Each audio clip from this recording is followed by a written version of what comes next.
Hello friends, welcome back. কেমন আছেন সবাই? আশা করি সবাই ভালো আছেন। তো আজকে চিকেনের একটা খুবই দুর্দান্ত আর ইউনিক রেসিপি নিয়ে এসেছি। তো বানিয়েছিলাম সর্ষে চিকেন।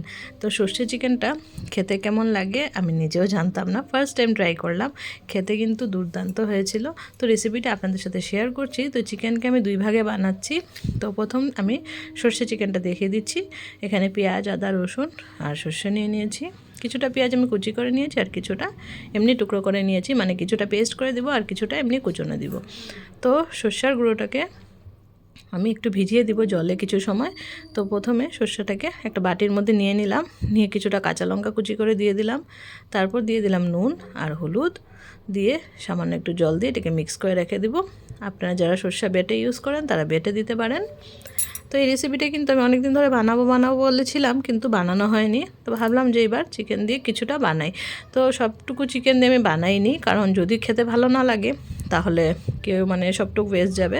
তার জন্য কী করলাম, কিছুটা চিকেন দিয়ে বানিয়েছি সর্ষে চিকেন, আর কিছুটা চিকেন এমনি নর্মাল কষা বানিয়েছিলাম। তো দুটো রেসিপি একসাথে শেয়ার করে দিব। দেখুন এখানে কিছুটা পেঁয়াজ কলি রেখে দিয়েছি আমি, আর এখানে দেখুন চিকেনটাকে এখন আমি কিছু সময় ম্যারিনেট করে নেব। তো প্রথমে আমি এখানে একসাথেই দিয়ে দিচ্ছিলাম আদা রসুন এগুলো, তারপর আমি একটু সেপারেট করে আলাদা করে সর্ষে চিকেনের জন্য রেখে দিয়েছি। তো আমার প্রথম খেয়াল ছিল না, তো আমি সব কিছু একবারে দিয়ে দিচ্ছিলাম। তো দেখুন সব কিছু দিয়ে দিচ্ছি, পেঁয়াজ আদা রসুন দিয়ে দিলাম, তারপর এখানে নুন দিয়ে দিলাম, তারপর হলুদ দিয়ে দেব, দিয়ে সুন্দর করে মাখবো, ভালো করে মাখবো। তারপর এই যে দেখুন লঙ্কার গুঁড়ো দিয়ে দিচ্ছি, দিয়ে আমি মাখতে গেছি। তারপর কি মনে পড়লো যে না, আমি তো অর্ধেক করে রাখতে হবে এটাকে সেপারেট করে, কারণ কি আমি সর্ষেটার মধ্যে তো বাকি আর কিছু দিব না, জিরে গুঁড়ো টুড়ো এগুলো দিব না। তার জন্য আমি কি করলাম, কিছুটা আমি সেপারেট করে নিলাম, এগুলো দিয়ে মেখে তারপর সেপারেট করে নিয়েছিলাম। তো এই যে জিরে গুঁড়ো দিতে গিয়ে পট করে মনে পড়লো যে আমি তো এটা তো দিব না। তো আমি কিছুটা চিকেন তুলে রেখে দিয়ে এখন বাকি যেটা চিকেন আছে সেটার মধ্যে আমি মশলাটা মেখে নিয়েছি। দেখুন জিরে গুঁড়োটা মেখে নিয়েছি, আর কিছুটা চিকেন এই যে দেখুন আলাদা করে নিয়েছি। এটার মধ্যে আমি আরেকটু নুন দিয়ে দিলাম তুলে, আর একটু হলুদ দিয়ে দিলাম, যেহেতু আমি এক সাইড দিয়ে তুলে রেখেছিলাম। তো আমি এখানে একটু আলাদা করে নুন আর হলুদ দিয়ে দিলাম। মনে হলো যে এগুলো এক পাশ থেকে তুলেছি তো কম হয়ে যেতে পারে নুন হলুদটা, তো তার জন্য আমি এখানে অ্যাড করে দিলাম, দিয়ে মিক্স করে রাখলাম। এখন এই যে এটাও ম্যারিনেট করে রেখে দিচ্ছি, এটুকু আমি সর্ষে চিকেন বানাবো, আর বাকিগুলো আমি কষা বানিয়ে রাখবো। যে ফার্স্ট টাইম ট্রাই করলাম দেখে একটু কম করে বানিয়েছি, খেতে কিন্তু ভালো হয়। আপনারাও এভাবে ট্রাই করে দেখতে পারেন। যদি মনে হয় যে আপনাদের ভালো লাগবে না, তাহলে আপনারা আগে কম করে বানাতে পারেন, আর তারপর যদি ভালো লাগে আবার নেক্সট টাইম আবার বানাবেন। তো এই যে দেখুন এখানে কিছুটা পেঁয়াজ কলি আমি এরকম করে দিয়ে দিলাম, পেঁয়াজের ইয়েগুলোকে একটু বড় বড় করে রেখেছি, তো খেতেও বেশ ভালো লাগবে। তো এটা কিছু সময় রাখবো, ঢেকে রেখে দেব। আর এদিকে আমি কড়াইতে তেল নিয়ে নিব, কিছু সময় ঢেকে রেখেছিলাম। ঢেকে রাখার পর এদিকে আমি আধা ঘন্টার মতো রেখে দিয়েছিলাম, আধ ঘন্টা। তারপর আমি এখানে কুকিংটা স্টার্ট করব। তো প্রথমে কড়াইতে দিয়ে দিলাম সর্ষের তেল, তেলটা ভালো করে গরম করে নিচ্ছি। তেল গরম হয়ে যাওয়ার পর এখানে কিছুটা কুচনো পেঁয়াজ দিয়ে দিলাম। কিছুটা পেঁয়াজ আমি চিকেনে দিয়েছি পেস্ট করে, আর এমনি বড় বড় টুকরো, আর কিছুটা কুচনো পেঁয়াজ এখানে দিয়ে দিচ্ছি, দিয়ে নাড়াচাড়া করে নিচ্ছি। তো পেঁয়াজের মধ্যে সামান্য একটু নুন দিয়ে দেব, আর তারপর ম্যারিনেট করে রাখা চিকেনটা ওটাও অ্যাড করে দেব। তো নুন দিয়ে এখন নাড়াচাড়া করে নিচ্ছি। তারপর আমি ম্যারিনেট করে রাখা চিকেনটা এটার মধ্যে দিয়ে দেবো। পেঁয়াজটা হালকা একটু ফ্রাই হয়ে গেছে, এই যে চিকেনটা দিয়ে দিলাম। তো এটা আমি সর্ষে চিকেনটাই আগে প্রিপেয়ার করছি। তো সব কিছু বাটি টাটি একদম ভালো করে কাচিয়ে ধুয়ে একটু দিয়ে দেব, জলটাও দিয়ে ভালো করে নাড়াচাড়া করে নেব। তো এই যে দেখুন প্রথমে আমি নাড়াচাড়া করে নিচ্ছি, তারপর আমি এখানে একটু বাটিটা পরিষ্কার করে জলটাও দিয়ে দিয়েছিলাম। তারপর কিছুটা সময় ছিল, কিছু সময় থাকার পর দেখুন কালারটা একটু চেঞ্জ হয়েছে, আরও কিছু সময় কুক করব। এই যে দেখুন এবার প্রায় পুরোপুরি কুক হয়ে গেছে, মশলাটা দেখুন লাল লাল হয়ে গেছে। এবার আমি সর্ষের পেস্টটা এটার মধ্যে দিয়ে দেব, বাকি সব মশলা তো দেওয়াই আছে। তো এখন সর্ষের পেস্টটা এটার মধ্যে দিয়ে দিলাম, দিয়ে কিছু সময় রান্না করব, সর্ষের ফ্লেভারটা যাতে চিকেনের মধ্যে ঢুকে যায় তত সময় কুক করে তারপর নামিয়ে নেব। তো খুবই ইজিলি এটা রেডি হয়ে যায় রেসিপিটা। আর খেতেও কিন্তু খুব বেশি টেস্টি হয়, আর ভাত রুটি পরোটা সব কিছুর সাথেই খেতে কিন্তু বেশ ভালো লাগবে। তো সর্ষের বাটিটাও একটু ধুয়ে জলটা দিয়ে দিচ্ছি। আর এটাতে কিন্তু খুব বেশি গ্রেভি হবে না, এটা একদম মাখো মাখোই হবে। তো আপনারা প্লিজ একবার বানিয়ে দেখবেন, আশা করি আপনাদের ভালো লাগবে খেয়ে রেসিপিটা। আর এই যে দেখুন, এবার ভালো করে একটু কাচিয়ে টাচিয়ে একদম সব কিছু এক জায়গায় করে কিছু সময় রান্না করে নিয়ে তারপর আমি এটা নামিয়ে নিব। তো দেখুন গ্রেভিটা ফুটেও গেছে, আর এখন একটু পর নামিয়ে নেব। তো সর্ষে চিকেনের রেসিপিটা কেমন লাগলো বন্ধুরা, যদি ভালো লেগে থাকে তাহলে প্লিজ আপনারা আমাকে কমেন্টে জানাবেন।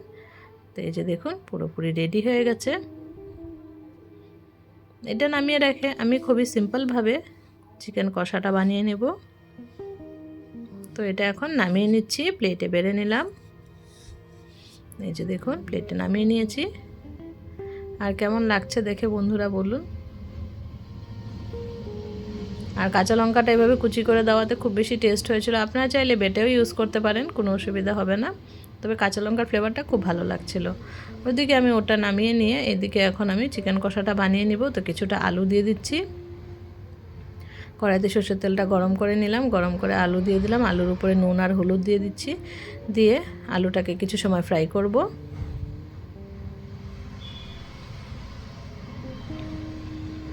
তো যেহেতু চিকেন কষাটা আমি কড়াইতেই করছি, আর আমি কুকারে তো দিব না, কুকারে আমি গ্রেভি করলে কুকারে দেই। তো একবারে আলুটাকে ঢেকে ঢেকে ফ্রাই করবো যাতে আলুটা ফ্রাই হয়ে যায়। এদিকে দেখুন চিকেনটা ম্যারিনেট করা হয়েও গেছে, মানে ম্যারিনেট করে রেস্টিং টাইমে রেখেছিলাম, সেটাও হয়ে গেছে। আর এদিকে পেঁয়াজ, কুচানো পেঁয়াজ আর তেজপাতা রেখেছিলাম, আর এখানে দিয়ে দিলাম। এখন কড়াইতে আলুটা ভাজা হয়ে গেছে, আলুটা ভাজা নামিয়ে কড়াইতে দিয়ে দিলাম তেজপাতা আর গোটা গরম মশলা। তেলটা মনে হলো একটু কম হবে, তার একটু তেল দিয়ে দিলাম। এবার কুচি করে রাখা পেঁয়াজটা দিয়ে দিচ্ছি। পেঁয়াজটা কিছু সময় ফ্রাই করব। তো কিছুটা কুচনো পেঁয়াজ আমি সর্ষে চিকেনে দিয়েছি, আর কিছুটা কুচনো পেঁয়াজ আমি এখন এটা চিকেন কষার মধ্যে দিয়ে দিলাম। তো মশলাটা একবারে প্রিপেয়ার করে নিয়েছিলাম, দুটো তরকারির জন্য হয়ে যাবে আর কি, এরকমভাবে বানিয়েছিলাম। তো দেখুন আমি এখন পেঁয়াজটাকে ভালো করে নাড়াচাড়া করে নিয়ে উপর দিয়ে একটু নুন দিয়ে দিলাম, দিয়ে আবারও ভালো করে মিক্স করে নিচ্ছি। পেঁয়াজটা হালকা কালার চেঞ্জ হলে ম্যারিনেট করে রাখা চিকেনটা আমি এটার মধ্যে দিয়ে দেব। দেখুন পেঁয়াজের কালারটা একটু চেঞ্জ হয়ে গেছে, এখন ম্যারিনেট করে রাখা চিকেনটা আমি দিয়ে দিলাম, দিয়ে ভালো করে নাড়াচাড়া করে নেব। তো এটা তো কষানো হবে, সব কিছু মশলা একবারে অ্যাড করেই মাখা হয়েছে, তো আর কিছু করতে হবে না, জাস্ট একটু পর পর নাড়াবো আর চিকেনটা এইভাবেই কুক হতে থাকবে। তো এই যে দেখুন চিকেন থেকে কতটা জল ছেড়ে দিয়েছে, অনেকটা জল বেরিয়েছে চিকেন থেকে। আর পেঁয়াজ বাটাটা যেহেতু দিয়েছিলাম, তো পেঁয়াজ বাটার থেকেও কিছুটা জল বেরিয়েছিল। তো এটার জলেই একদম পুরোপুরি কুক হয়ে যাবে চিকেনটা। তো আমি প্রথমে 1-2 বার ঢেকে দিয়েছিলাম, তারপর এখন ঢাকা খুলে কিছু সময় নাড়াচাড়া করে নিয়ে রান্নাটা করে নেব। তো চিকেন কষা তো একবার মেখে টেকে বসিয়ে দিলে আর কোনো ঝামেলাই থাকে না। তো এভাবেই বানিয়ে নিচ্ছি। আর একটু শুকিয়ে গেলেই নামিয়ে নেব। আলুগুলো দিয়ে দিচ্ছি এখন, ভেজে রেখেছিলাম আলুগুলো। দেখুন আলুগুলো কিন্তু আমি ভালো করে একদম ভাজার সময় বয়েল করে নিয়েছি, যাতে আর শক্ত না থাকে, না হলে কি হয় আলুর ভিতরটা শক্ত থেকে যায় ভালো করে বয়েল না করলে। তাই ভাজার মধ্যেই একবারে ভালো করে বয়েল করে নিয়েছিলাম, ঢেকে ঢেকে করলে ভালো করেই বয়েল হয়ে যায়। তো দেখুন চিকেন কষাটাও আমার প্রায় রেডি হয়ে গেছে, এখন এটাও নামিয়ে নেব। একদম এরকম গামাখা ঝোল ছিল, একদম ড্রাই ড্রাই, খেতে কিন্তু বেশ ভালো লাগে এরকম বানালে। তো রাতে রুটি দিয়ে খেয়েছিলাম, দুটো রেসিপি কিন্তু বেশ ভালো হয়েছিল। তো আজকের ভিডিওটা আপনাদের কেমন লাগলো, যদি ভালো লেগে থাকে তাহলে প্লিজ লাইক কমেন্ট শেয়ার করে দিবেন। আর যারা চ্যানেলে নতুন বন্ধু আছেন প্লিজ চ্যানেলটাকে সাবস্ক্রাইব করে বেল আইকনটা প্রেস করে রাখবেন, তাহলে আমার ভিডিওজের নোটিফিকেশন সবার প্রথম আপনাদের কাছে পৌঁছে যাবে। আর সবাই প্লিজ একটু হাইপটা করে দিবেন। আজকের জন্য সবাইকে টাটা বাই বাই, সবাই ভালো থাকবেন, সুস্থ থাকবেন, আবার দেখা হচ্ছে নতুন ভিডিওতে। টাটা।